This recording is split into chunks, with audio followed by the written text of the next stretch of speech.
โอ้หมอแค้นกระเป๋าดีเลยบ้างเอาทิศโถทิศขากระยานเมียก็จะเลิ่นเล่าว่าได้ไทยบ้านเครื่องหน่อยผู้ใหญ่บ้านสายยันเขากวายานเมียพ่อใหญ่พันพ่อพืชหมอแค้นเขากวายานเมียอบตวันดีเพาะพืชเขากวายานเมียผู้ใหญ่บ้านกำนันผู้ซอยตะบนหนองเต่าฮอดให้ยกเขากวายานเมียเลยแต่ว่าปล่อยผู้เดียวมาลำไปคนเดียวเมียบ่ยาน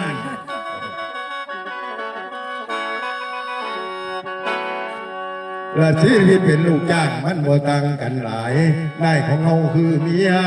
ผู้การอยู่ทั้งบ้านงานของเฮาบ่เพ่เดี๋ยวแต่เงินตาของยาแม่เฮาเฮ็ดเรียกขึ้นมาแล้วเงินก่อนใส่มือ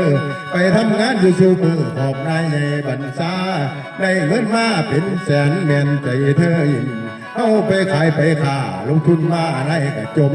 อดยำนอนหลดไหวเฮาคมทั้งดินสินกะเก่งไว้เนียวไปข่าบ่อมันอยากไปเฮือนในบ้านไหนก็สั่งเฮาหาตั้งให้นะว่าควายไว้น้องหูนำเฮาต้องหามาให้ตามใจนายสั่งสิเป็นตายหรือยังถูกจอกหลอกซอไม่ไกลกับแม่นไปสิขึ้นเหนือลงใต้ขับโหลดขับลาไปทำงานเมืองไต้หวันถ้าอูส่งเงินมาบ้านผู้การเฮาก็หัวยินสุดจะเป็นเด่นไทย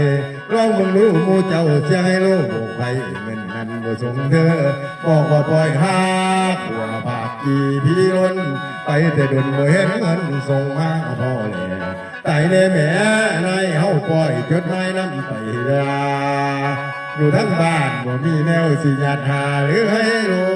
สะแต่ก่อเป็นหยังเจ้าบ่ส่งมา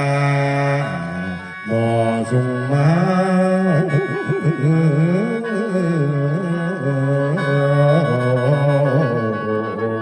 โอ้ย